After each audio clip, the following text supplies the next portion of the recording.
All right, we're recording. Okay. So we're going to put this on the group.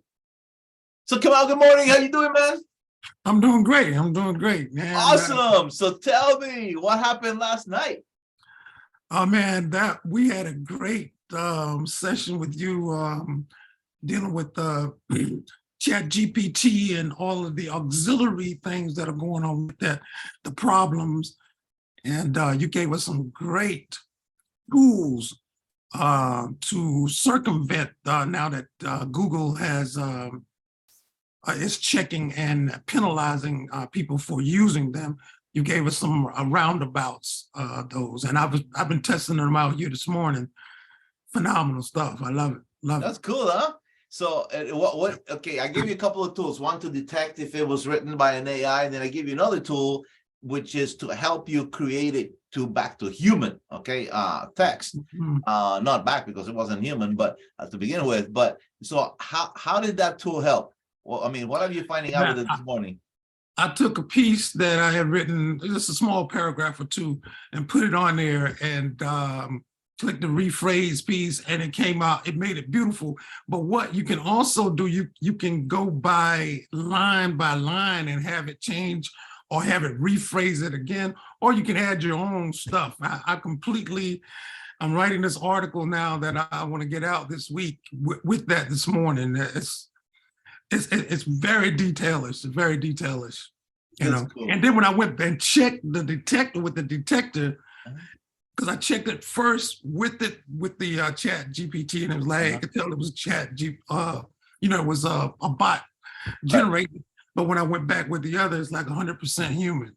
Nice. I like it. So do you think it'll save you time in the future? Absolutely. The one thing is that you know how when you want to write something and you're trying to figure out, well, what should I write? The best part, I think, of this is it helps you generate ideas so that you don't get stuck and you're not starting over from scratch every time you sit down to write something, you know? Yeah. That's cool. And now, you know, you're a college professor. Your students are going to use it.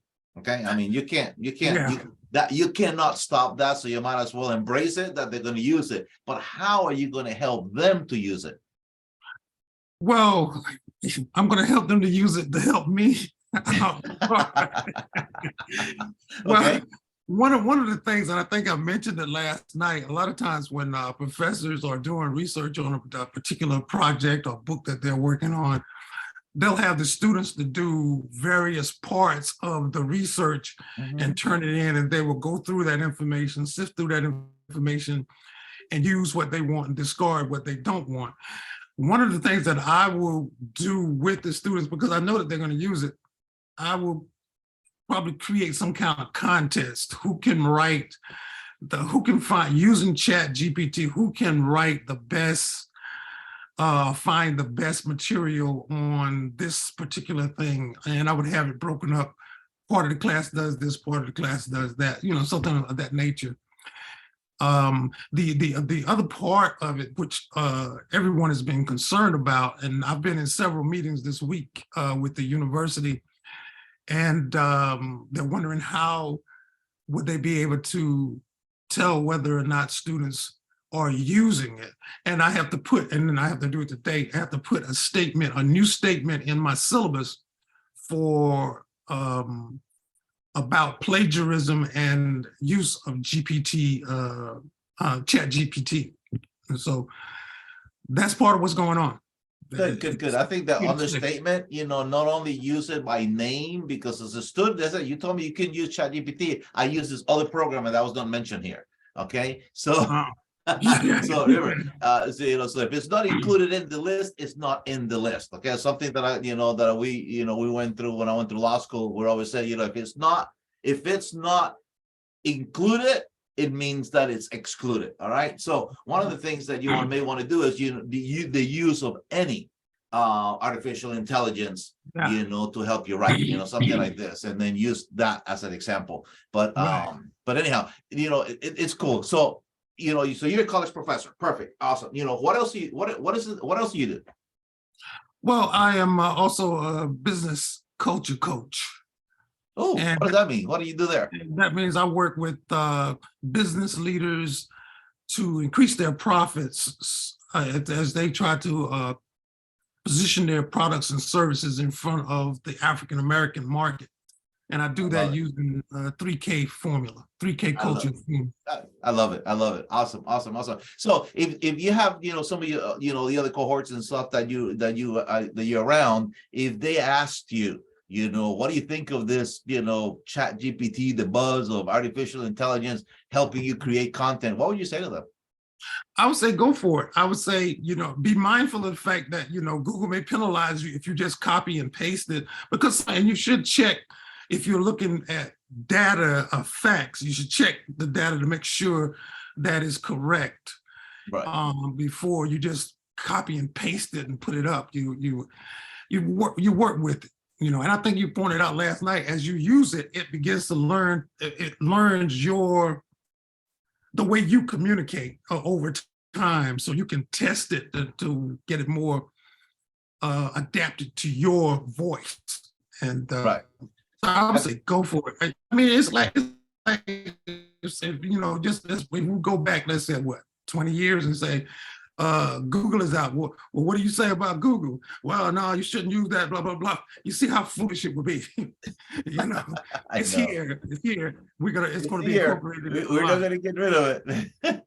That's awesome. That's awesome. But also when like, for example, one of the things that we did last night was that we asked it to give us 10 prompts for something that we wanted to do. I mean, how do you see yourself using that? Well, I used it attempting to create posts on social media. I asked it to give me 10 tips to give to business leaders about connecting with the African American market or positioning their products and services in front of the African American market. And I think I asked it for 10 at first, and then I said, well, can you give me 5 more? He gave me 5 more. And so what I did, I took and I asked it, I said, well, could you expand on that one, write me a paragraph on that one tip. And so what I would do with that, when I get started with it, I would put those tips up online. The other thing that I did with it was the top questions that business leaders ask about attempting to position their products and services in front of the African American market.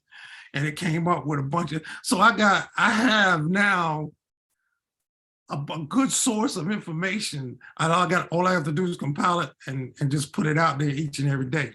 Okay. The next thing I want to work on is the pictures, man, because I look at your pictures and so I'm like, okay, I got to start taking more pictures of this stuff, Hey, that's good stuff. That's good stuff, man. That's hey, pictures are good, but you know what? You don't need fancy pictures to get out there. As a matter of fact, just make sure that you take some pictures outside where there's a lot of stuff happening behind you. Why? Yeah. Here's the reason. Just like you use ChatGPT to give it information and it gives you back results, the algorithms out there, when the pictures that you take, the stuff that's behind you, it also gets read. So the algorithms are not only reading your image, you're also reading everything that is behind you. So if you take pictures outdoors or with stores and different things in the background, those are really good pictures. Actually, if you do video while you're moving with stuff behind you, it's spectacular because it grabs people's attention because they want to see what's behind you all the time. So pictures. Now you have something that's going to help you create the content. Now you just need to get in front of the camera and deliver it. That's awesome, dude. I love it. That's it. I love it. I'm looking forward to it. It upped my game, but it came at the right time because of what has been going on the last 6-7 months with the program and the coaching. It's perfect timing. Perfect timing. You just finished Firestarter. You told us last night. You finished the entire program, right? Yeah. And because I was doing it a little bit here and a little bit there, and it was always on my goal list for the week. I finished number 6 or number 4, and it would be on there for 3 weeks. I'm like, man, I got to do this.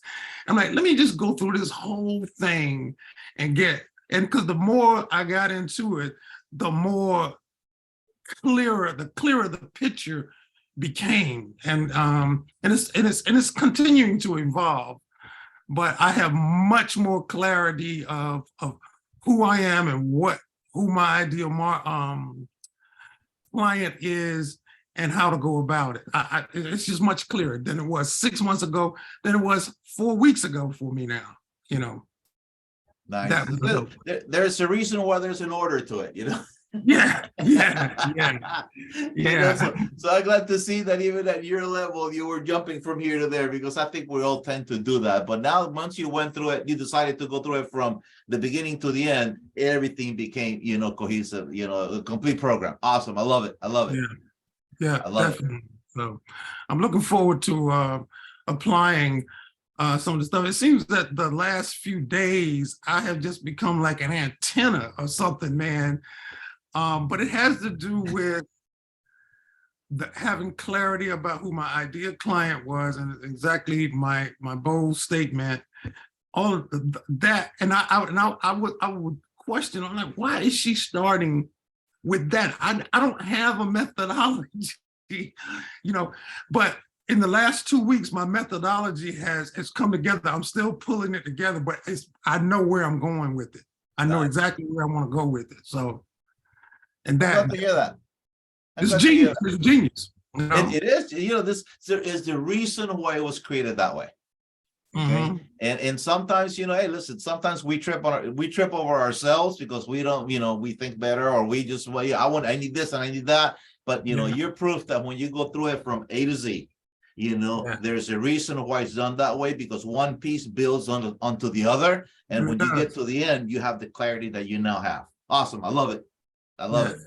Very good. Great program. Listen, awesome, man. Great talking to you this morning. You know, I enjoyed delivering that content yesterday. You also got the copy of our new book, which the AI helped us write on how to control. I got the whole book. I got the whole book. I didn't see the whole book in there. I saw the picture of it, but I didn't get the whole book. Oh, it's right there at the very end. There was the link. You know, I sent you the presentation. Oh, that link that was at the bottom. Yep. Okay, you do that, and the whole thing will come up right up for you. Okay. All right. I'll go back to that. Awesome. That gives you command. Some of the other stuff, you know. That gives you the commands to be able to use those commands to tell it, you know, to tell the bot, this is what I want and how I want it, and then it'll be much more clear, better instructions. But I find that the more specific you are in your questioning, the better the response you get from it. Yeah, exactly. Outstanding. Well, Kamal, listen, I enjoyed having you last night, and this morning. This is awesome. You know, so I appreciate it. I got the feedback. I love the feedback, and that you're able to get a lot of good content out of it. Outstanding, my friend. Listen, from South Florida, where we get to enjoy walking outside in the winter without a shirt. Take care of it. Bye-bye. All right, man. Enjoy the rest of the day.